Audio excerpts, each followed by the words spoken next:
بسم اللہ الرحمن الرحیم۔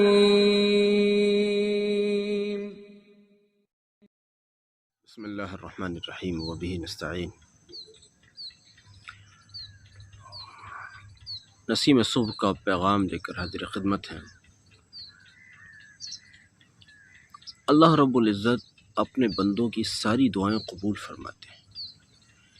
کسی کی شکل قبولیت کی اس طرح سے اظہار ہوتی ہے کہ بندہ جو مانگ رہا ہوتا ہے اس کو بعین ہی وہی چیز مل جاتی ہے۔ کبھی یہ جو چیز مانگ رہا ہوتا ہے اس سے بہتر چیز اس کو مل جاتی ہے۔ کبھی کوئی بلا ایسی ہوتی ہے جو آنے والی ہوتی ہے، اس دعا کی برکت سے، فضل خداوندی سے وہ بلا ٹل جاتی ہے۔ تو کبھی ایسا ہوتا ہے کہ اس دعا کو آخرت کے لیے ریزرو کر دیا جاتا ہے کہ بندہ جب آخرت میں آئے گا تو اس کو اس کے بدلے میں، اس کی اس دعا کے بدلے میں فلاں فلاں فلاں چیز دی جائے گی۔ لیکن چونکہ انسان عجولہ ہے، انسان جلد باز ہے، انسان چاہتا ہے کہ میں نے ابھی صبح میں مانگا، بس ہاتھ ہٹنے کی دیر ہو، دعا کی قبولیت میں دیر نہ ہو۔ انسان یوں سمجھتا ہے، لیکن ایسا نہیں ہے۔ اللہ رب العزت دیتا ہے، بندے کی مصلحت کے ساتھ دیتا ہے۔ اللہ کی مشیتوں کا نظام بندے کی سمجھ سے بہت بالا تر ہوتا ہے۔ اسی وجہ سے کئی بار لوگ سمجھتے ہیں کہ ہم نے فلاں وظیفہ کر لیا، فلاں چلا بھی کر لیا، فلاں درود بھی پڑھ لیا، ہمارا مسئلہ ہی نہیں حل ہو رہا ہے۔ میں آپ کو ایک بات بتاؤں،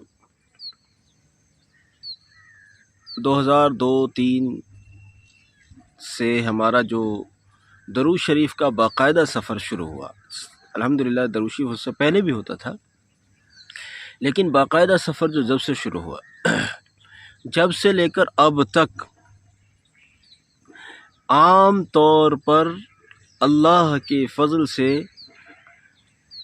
درود شریف 500 مرتبہ عشاء کے بعد والا کسی بھی دنیاوی مقصد کے لیے نہیں پڑھا، کبھی بھی نہیں پڑھا۔ یہ الگ بات رہی کہ اچانک کبھی کوئی بات ذہن میں آ گئی، اس کے لیے اس مسئلے میں دعا مانگ لی، کوئی ضرورت تھی وہ مانگ لی، وہ ایک الگ مسئلہ رہا۔ لیکن باقاعدہ نشانہ بنا کر کے بھی میں اس کو پڑھتا تو ہوں، لیکن آج سے میں فلاں مسئلے کے پورا ہو جانے کے لیے پڑھوں گا، فلاں میری ضرورت پوری ہو جائے اس کے لیے کبھی نہیں پڑھا، اس کو کبھی نہیں پڑھا، اور زندگی اللہ کے فضل سے ایسے ہی اسی درود شریف میں ہی گزر گئی الحمدللہ۔ اب لوگ سمجھتے ہیں کہ ابھی ہم نے 10 دن پہلے شروع کیا تھا۔ جی جب سے آپ کی علم دیکھی ہے، جب سے تو ہم بالکل درود شریف بڑی پابندی سے پڑھ رہے ہیں، مگر ہمارا تو مسئلہ ہی نہیں حل ہو رہا ہے۔ کیا عجب بات ہے۔ میں 2 بات بتاتا ہوں آپ کو۔ ایک بات تو ایسا ہو ہی نہیں سکتا کہ آپ کا مسئلہ حل نہ ہو، انشاءاللہ ایسا ہو ہی نہیں سکتا انشاءاللہ کہ آپ کا مسئلہ حل نہ ہو۔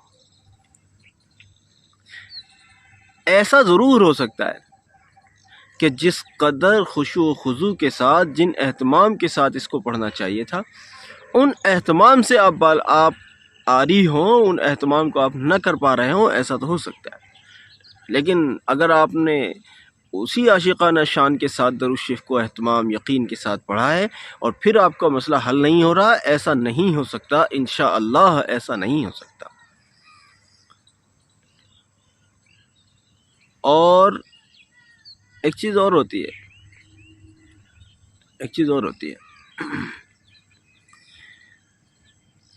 درود شریف کو اس لیے کیوں پڑھا جا رہا ہے کہ میرا وہ ہو جائے، میرا وہ ہو جائے، میرا وہ ہو جائے۔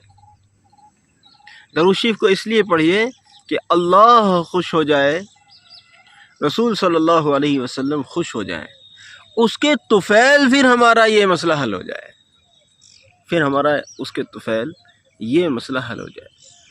بزرگوں، درود شریف کو مضبوطی سے پکڑیں گے، انشاءاللہ انشاءاللہ انشاءاللہ مسائل میں وہ آسانی ہوگی، وہ آسانی۔ مجھے 2-4 لوگوں نے نہیں بتایا، مجھے کتنے لوگ بتاتے ہیں، بعض اوقات ایسے لوگ بھی بتاتے ہیں کہ مجھے کامیابی ملی، ایسے لوگ بھی بتاتے ہیں الحمدللہ جن میں خود مجھے یہ لگتا ہے کہ اس آدمی کو تھوڑا محنت کرنی پڑے گی، اس کا مسئلہ بہت ٹائٹ ہے، جب یہ بہت زیادہ محنت کرے گا تب جا کر اس کا مسئلہ حل ہوگا، لیکن وہ بھی بتاتا ہے جی 2 دن ہو گئے ماشاءاللہ بہت بڑا فائدہ مجھے ملا۔ ایسا ہوتا ہے، لیکن کیا ہوتا ہے، آپ اس اعتماد کے ساتھ پڑھیے، اپنے یقین کو، اپنے اعتماد کو خراب نہ ہونے دیجیے، اور پھر میرے اس جملے کو یاد رکھیے کہ اتنے زمانے میں میں نے کسی بھی نیت سے نہیں پڑھا، بس اللہ کی رضا، بس میرے دل میں یہ بات رہتی تھی کہ مجھے حکم ہے کہ پڑھو تو مجھے پڑھنا ہے، بس بات ختم ہو گئی۔ جب مجھ سے کہا گیا ہے کہ پڑھو تو مجھے پڑھنا ہے، اب اس میں مجھے کیا بینیفٹس ملیں گے، کیا اس میں مجھے ملے گا، صحیح بتاؤں مجھے آج بھی نہیں پتا کہ اس کے علاوہ میں کیوں پڑھ رہا ہوں کہ مجھے حکم ہوا ہے کہ پڑھو، یعنی میں صرف اس لیے پڑھتا ہوں کہ اللہ و رسول علیہ السلام کی خوشنودی ہو جائے، مجھے حکم دیا گیا ہے کہ پڑھو تو میں آج بھی اسی لیے پڑھتا ہوں الحمدللہ۔ اس لیے بزرگوں، آپ کا کوئی کام ہے اس کو اس عمل میں مانگیں ضرور، لیکن مقصد یہ ہو کہ اللہ کے لیے پڑھ رہا ہوں۔ دوسرے ایک بات اور چلتے چلتے کہہ دو، شیخ سعدی رحمۃ اللہ علیہ نے لکھا ہے کہ اگر آپ بادشاہ کی خدمت کرتے ہو تو یہ آپ کا احسان نہیں ہے کہ آپ بادشاہ کی خدمت کرتے ہو، بادشاہ کا احسان ہے کہ وہ آپ سے خدمت لے رہا ہے، ورنہ آپ جیسے بادشاہ کے پاس ہزاروں تھے، وہ چاہتا ہے کسی کا بھی کان پکڑ کے کہتا ہے اے چلو ہمارا یہ والا کام کرو، بادشاہ کروا سکتا تھا نا۔ تو اگر آپ درود شریف پڑھ رہے ہو تو آپ کا کوئی احسان نہیں ہے کہ آپ پڑھ رہے ہو، بلکہ آپ پر احسان ہے کہ آپ کو پڑھنے کے لیے منتخب کیا گیا ہے۔ آپ احسان نہ جتائیں کہ ہم درود شریف پڑھ رہے ہیں، بلکہ سجدے میں جا کر اللہ کا شکر ادا کیا کریں، یا اللہ تیرا شکر ہے کہ تو پڑھوا رہا ہے۔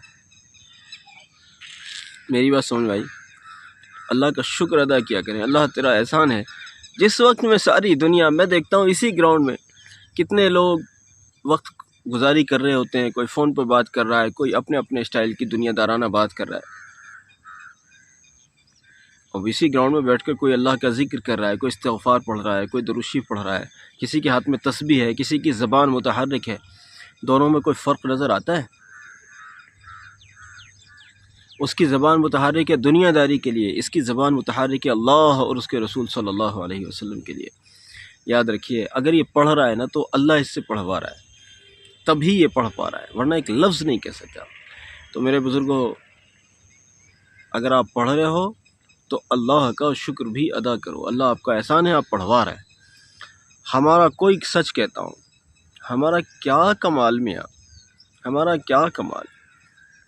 اگر وہ چاہتے تھے کہ نبی صلی اللہ علیہ وسلم پر درود و سلام بھیجا جائے تو ان کے لیے کیا مشکل ہے، وہ مستقل مخلوق پیدا کر دیتے کہ نبی صلی اللہ علیہ وسلم پر درود و سلام بھیجنے والی مخلوق مستقل آ گئی ہے، لیکن نہیں، اگر ہمیں چنا ہے کہ ہم درود شریف پڑھیں اور ہمیں حکم بھی دیا گیا ہے تو یہ ہم پر احسان ہے۔ اس لیے کوئی کام بن رہا ہے نہیں بن رہا ہے، اس سے بالا تر ہو کر درود شریف پڑھو، اس سے بالا تر ہو کر درود شریف پڑھو۔ اللہ رب العزت ہمیں صرف اللہ اور اس کے رسول صلی اللہ علیہ وسلم کی رضا کے لیے درود شریف پڑھنے کی توفیق عطا فرمائے، اور درود شریف کی برکت سے ہمارے مسئلوں کو حل فرمائے۔